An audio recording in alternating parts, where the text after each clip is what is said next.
Hi, Katrina. Glenda, how are you? Good. How are you? Tired. Pregnancy problems. So let's get straight into it. How have your friendships changed since you've been pregnant? I think it's been kind of interesting. Some of my newer friends that I used to organize us getting together frequently have kind of fallen away because I just don't have the energy to organize and pull people together and keep reaching back out, being like, how about this week? And what are you doing? And how are you? And blah, blah, blah, blah. So a few of those have fallen to the wayside. And I think that as my pregnancy continues to progress and I give birth, I hate to say it because I really adore most of them. But I feel like a lot of those friendships will probably fall to the side because I was always the effort giver, maker in those. But I've also been pretty surprised by a couple of them. Like I have a girlfriend that I wasn't really close with, but we are pretty spiritually connected. We really connected on a spiritual level.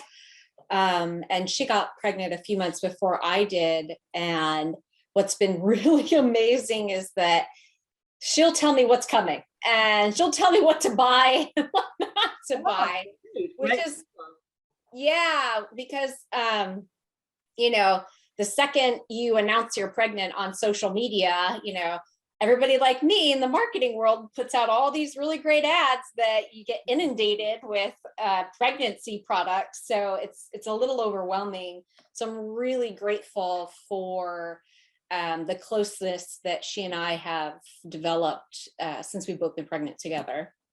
So it's really shifted. So it's a lot of people that you thought were good friends, it sounds like they're not really keeping up with the transition. They're not adapting to the new circumstance. And it also sounds like you're a real connector. And is that a role you want moving on in your life? Do you always want to be the ones initiating, or are you thinking about how this might change the structure of your friendships moving forward?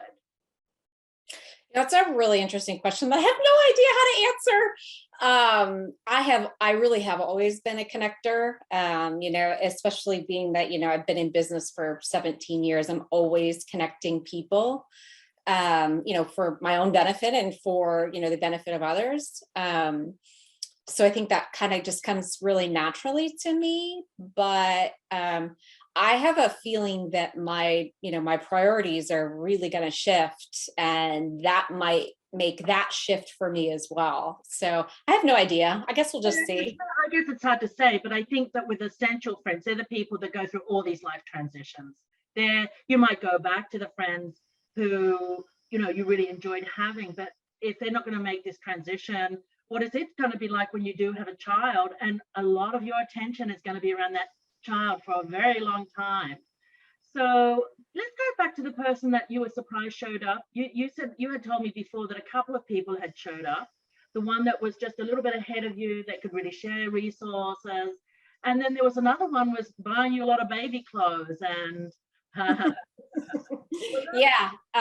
So a newer friend of mine who I've become very, very close with, she's got a heart of gold and she's sweet as pie. But she's constantly like buying me things for the baby, whether it's like baby clothes or like rocking horses, and like things like that. And it just, it made me angry. And I think to preface that, I think I was angry because I'm hormonal and tired. But also like, I think what we kind of figured out in that call was that like, I was just jealous. I was jealous that, she's getting to enjoy my pregnancy and the fact that I'm having a baby girl while I'm in the weeds, like trying to figure out pregnancy products and breast pumps and all of the like nitty gritty, like, what do I have to have for my nursery? And what do I have to have for this baby? And oh my God, I have like a 60-hour work week. So, I really love that she has been so incredibly supportive, but it's just been overwhelming. It's overwhelming, especially when, you want to have the fun part You want to, create your child's look and everything that I can imagine. But on the other hand, having an outfit's going to last how long? A few days. That's what my husband said. I was like, So I'll wait till. yeah, he's like, the baby's gonna wear it once. I was like, but I wanted to buy the shirt. Yeah. So I think, but that's really lovely. And I think that what I'm hearing you say is that she's really showed up. Maybe not, you haven't asked us, because often we don't ask, what are you looking for? With a friendship, when they're going through that transition, we're assuming that we are enjoying the ride with them and we're doing what we want to do. So this is a really good point in friendship.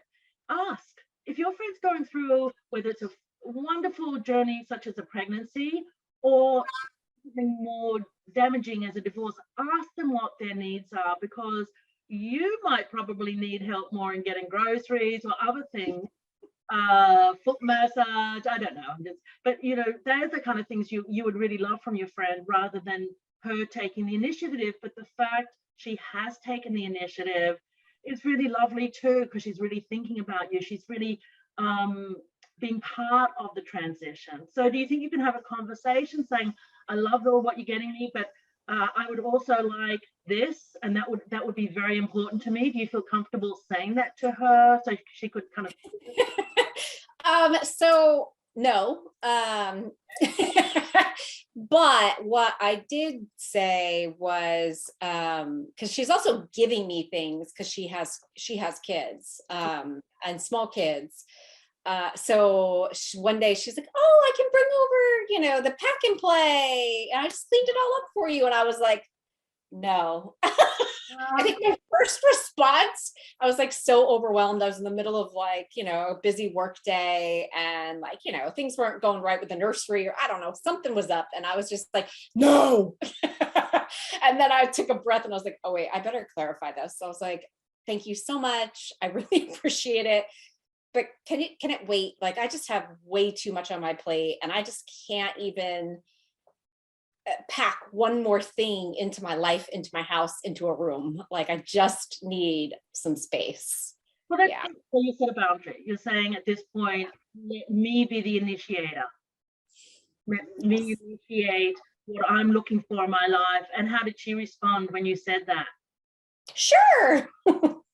Okay, so you set a boundary and she heard it. And that's kind of what's probably going to happen a lot, because if you have been pretty much the person that's initiated, a lot of the activities in your group, and now you're not, it's going to be very interesting to see how it comes down, because really we're looking for more enduring friends in our life that will be there for the long haul, will adapt. We'll all adapt to each other. I've had a number of friends that have gone through pregnancy and children, and if they're close enough, I adapt.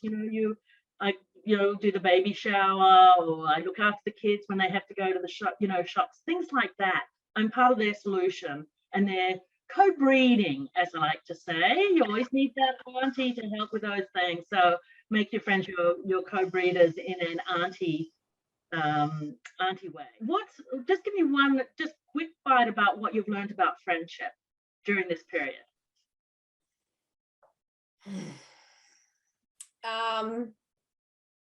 So that's a tough question, but I will say something about friendship that I've learned very recently, that I not necessarily learned it, but I was reminded of it, is that not everything's about me. And that lesson. It's a great lesson. It's not always about you. Yeah. And that, everybody goes through a season in life where for some people it might be longer, and some people it might be shorter, where they just need to do their own thing. They'll, when they come back around, or they come back into your life, it's like you haven't missed a beat. But I would definitely say not everything is about me, because a friend recently resurfaced after a breakup, and I've missed her dearly. And it's like nothing's really changed. But again, not everything's about me. She was busy trying to make a relationship. But I think that's really important. But it's not all about me. Everybody's going through something, and to just go with the flow. Absolutely, and always keep the door open. And that's Yeah. why compassion and kindness, when things aren't going so well, just leave it with a really loving and heartfelt ending and keep the door open. And it's amazing who will come back in your life and really be enduring friends later on at a different time in your life too. Well, thank you so much for Katrina for sharing your wisdom, and congratulations again on having a baby. And I look forward to seeing you again, hearing all about it as you go along. We'll do pregnancy part 2.